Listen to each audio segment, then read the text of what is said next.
Firasat. Firasat merupakan kata yang tepat untuk memulai cerita kali ini.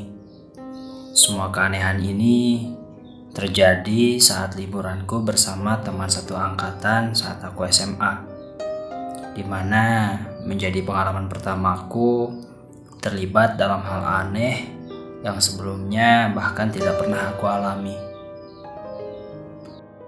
Namaku Salma. Kejadian ini aku alami sekitar 3 tahun yang lalu. Saat itu di SMA aku baru selesai mengadakan ujian karya tulis, yang mana merupakan syarat wajib yang harus dilalui oleh siswa kelas 11 agar bisa lulus dari SMA aku. Bukan ujian yang sangat berat, namun menjadi hal yang dikhawatirkan oleh setiap siswa kelas 11. Tentu lega rasanya saat ujian itu selesai dilaksanakan dan kami dinyatakan lulus. Bahkan seusainya, aku dan teman sekelasku membuat acara syukuran sederhana dengan nongkrong bareng di sebuah kafe favorit yang sering sekali menjadi tempat kami berkumpul dan menghabiskan waktu bersama.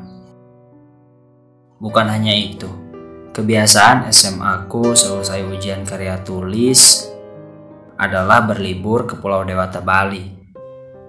Tentu aku tidak akan melewatkan momen itu untuk berlibur bersama teman-temanku. Aku persiapkan semua keperluanku yang kubutuhkan selama berlibur seminggu di sana. Sampai akhirnya hari yang kutunggu-tunggu telah tiba, yakni hari keberangkatan kami menuju Pulau Dewata, Bali. Siang itu kami berkumpul di kantor Pemda di daerahku.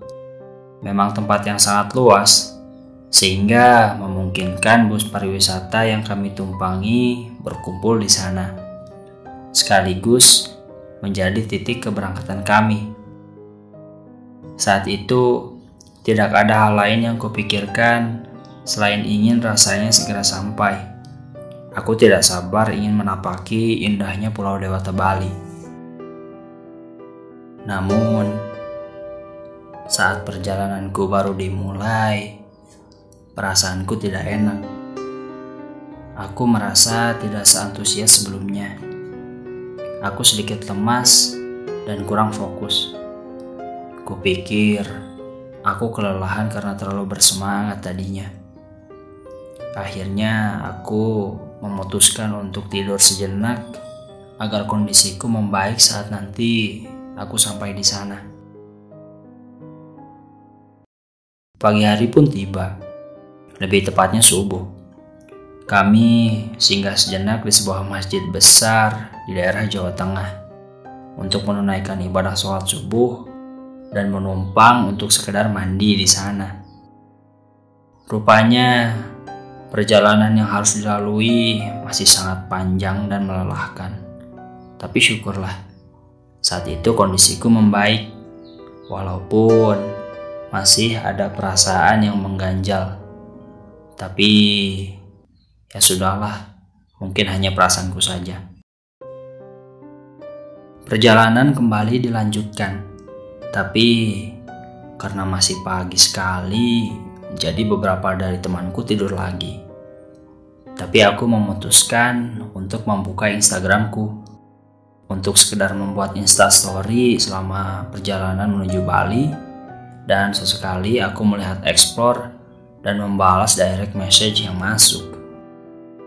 Sampai beberapa saat kemudian ada chat WhatsApp dari ibuku yang bertanya kabarku selama di perjalanan.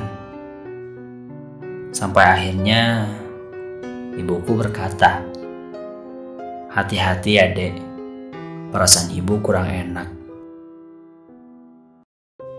Sejenak aku tertegun dengan perkataannya, sembari memikirkan kebetulan ini. Kukira hanya perasaanku saja, tapi ibuku pun sama. Walaupun akhirnya tetap aku meyakinkan ibu kalau aku akan baik-baik saja. Singkatnya, perjalanan seharian lebih yang melelahkan itu usai. Dan kini kami sampai di sebuah pelabuhan Ketapang, Banyuwangi, di mana bus dan seluruh muatan dimasukkan ke kapal feri yang akan menuju pelabuhan Gilimanuk, ya tentunya di Bali. Terasa sangat menyenangkan. Kala itu penyeberangan dilakukan sore menuju malam hari, sehingga suasana di kapal yang berhadapan dengan laut lepas dan angin laut terasa sangat romantis. Malam itu sangat berkesan bagiku. Sampai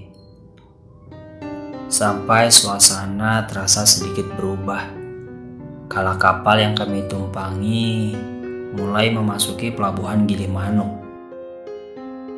Saat itu sekitar pukul 7:30. Namun tidak terdengar adzan Isya di sana. Dan sebenarnya hal itu sangat wajar. Namun aku yang tidak terbiasa sedikit menambah kecemasan bagiku. Sampailah kami di hotel yang akan menjadi tempat menginap kami selama di Bali. Malam itu kami sibuk mencari kamar.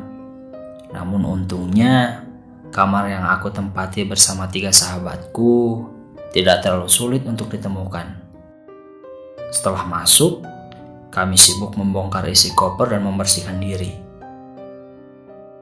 Seusainya bukannya lekas tidur, teman-teman sekelasku asyik mengunjungi kamar teman-teman satu sama lain. Demikian denganku, yang ikut asyik mengganggu teman-teman lainnya. Sayang rasanya kalau malam pertama di Bali dihabiskan dengan tidur. Akhirnya beberapa temanku mengajak untuk pergi ke minimarket yang berada tidak jauh di sebelah hotel. Dan beberapa lagi pergi ke klub malam yang berada di seberangnya. Saat itu, kuputuskan bersama teman-teman sekamarku untuk membeli cemilan di minimarket saja. Tak lama di sana, kami lekas memutuskan untuk kembali ke hotel. Namun, sialnya perasaanku kembali dikuatkan bahwa ada hal aneh dengan liburanku kali ini. Tiba-tiba saja, kunci kamar hotel yang sebelumnya berada di saku jaketku hilang.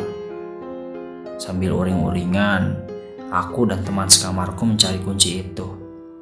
Yang ternyata kunci itu terjatuh di minimarket yang kami kunjungi sebelumnya. Mungkin terjatuh saat aku mengambil uang, pikirku. Karena terlalu lelah, akhirnya kami memutuskan untuk lekas kembali dan beristirahat. Keesokan harinya, aku terbangun dengan kondisi yang kurang baik. Rasanya tubuhku lemas dan aku tidak bersemangat. Beberapa kali aku berpikir untuk tidak ikut ke beberapa destinasi yang akan kita kunjungi hari ini. Namun, melihat sahabat-sahabatku yang sangat antusias, akhirnya aku memutuskan untuk ikut. Walaupun perasaanku tidak enak. Sesekali aku bingung dengan perasaanku. Apakah ini sebuah firasat? Atau sekedar perasaanku saja karena kelelahan tadi malam? Sebelum berangkat ke destinasi, pemandu wisata lokal yang kerap kami panggil Bli itu memberikan beberapa wejangan penting yang harus kami patuhi selama berada di Bali. Yang diantaranya untuk menjaga etika dan ucapan, memerhatikan pakaian yang digunakan, juga menghormati kesakralan tempat yang akan kami kunjungi. Dan Bli itu pun mewanti-wanti kami untuk tidak melamun dan menjaga pikiran agar tetap sadar. Begitu penting pantangan itu sehingga Bli mengulang perkataannya berkali-kali selama di perjalanan. Kala itu, perkataan Bli seolah-olah melayang di sekitar telingaku. Aku tidak dapat menangkap apa yang dikatakan olehnya. Aku hanya berlarut dalam perasaan tidak enak dan hanya menatap kosong pada layar handphoneku. Sampai-sampai aku dikagetkan oleh Bli yang menepuk pundakku sambil berkata, "Jangan melamun di Bali." Aku yang terkaget memancing tawa teman-temanku, juga Bli itu. Sampailah kami di sebuah destinasi wisata yang berlokasi di Bukit Unggasan, Jimbaran, Bali, yang terkenal akan sebuah patung besar yang menjulang tinggi. Sampai-sampai patung itu terlihat sejak kami memasuki gerbang masuknya. Saat akan menuju loket, Bli memperkenalkan tempat itu yang katanya tempat itu disebut dengan Garuda Wisnu Kencana.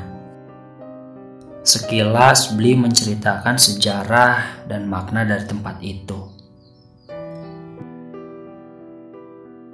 Dan lagi-lagi Bli mewanti-wanti kami untuk tidak melanggar peraturan yang sudah dikatakan olehnya. Namun, tidak begitu jelas apa yang dikatakan. Aku hanya menatap kosong ke arahnya. Dan kecemasanku menjadi-jadi. Di tempat itu, aku merasa sendirian. Sepanjang perjalanan dari loket sampai patung besar itu, aku hanya merasakan kesepian. Padahal banyak sekali pengunjung dan keramaian di mana-mana. Kala itu ada penampilan tari adat dan beberapa seni teater. Namun, aku seolah-olah dibuat tidak melihatnya. Aku hampir tidak ingin memperdulikannya. Hanya berjalan sendirian di sepanjang pasak jalan. Sampai akhirnya aku berhenti di sebuah pendopo, tempat orang-orang biasa beristirahat di sana. Entah kenapa, kala itu terasa sangat pengap. Aku sulit bernapas dengan baik. Pikirku melayang, tak mampu kukendalikan. Bahkan tubuhku terasa sangat lemas. Sampai kutadahkan pandanganku menatap patung yang besar itu. Namun, rupanya bukan patung yang kulihat, melainkan sosok penampakan hitam besar yang melayang-layang. Tubuhnya berbulu, kala itu perawakannya seperti barongsai. Mata yang besar hitam penuh itu membelalak menatapku, seolah-olah dia marah kepadaku. Tubuhnya besar dan mengerikan berselimut di antara keramaian. Dia menyeringai seakan-akan bersiap untuk memakanku. Aku yang terlalu takut tak kuasa menatapnya. Kutundukkan pandanganku dan aku menangis sejadi-jadinya. Dadaku terasa sakit. Bahkan kakiku kini tak mampu lagi menopang tubuhku. Sampai-sampai aku terjatuh lemas dalam tangisku. Kepanikan teman-temanku memancing beberapa pemandu lokal untuk menghampiriku. Tak lama, aku pun dibawa oleh mereka ke ruangan kesehatan yang berada di sana. Aku yang tak berhenti menangis, tidak dapat menjawab beberapa pertanyaan yang sempat dilontarkan kepadaku. Sampai akhirnya, mereka mendoaiku dan sesekali mengusap kepalaku. Selepasnya, aku kembali sadar dan berhenti menangis. Dan aku menceritakan semua yang aku alami kepada mereka yang berada di ruangan itu. Kemudian mereka menceritakan kepadaku tentang apa yang sebenarnya terjadi. Aku dirasuki makhluk besar itu. Lemas rasanya saat ku dengar pernyataan tersebut. Karena hal itu tidak pernah aku alami sebelumnya. Dan ini menjadi kali pertamaku merasakan kerasukan. Saat kondisiku membaik, aku kembali ke bis bersama beberapa temanku. Dan semua mulai kembali normal. Sesekali temanku menjadikan kejadian ini sebagai candaan olehnya, yang bahkan aku tertawa mendengarnya. Namun, saat semua teman-temanku dan beberapa guru kembali ke bis, kata mereka, cukup banyak teman-teman angkatanku dan beberapa wisatawan lain yang mengalami hal serupa denganku. Namun, syukurlah semuanya baik-baik saja. Rupanya, perasaan tidak enak selama ini adalah sebuah firasat bagiku. Karena kejadian itu, aku mulai bisa merasakan apa yang sebelumnya tidak aku rasakan. Dan melihat apa yang sebelumnya tidak pernah aku lihat.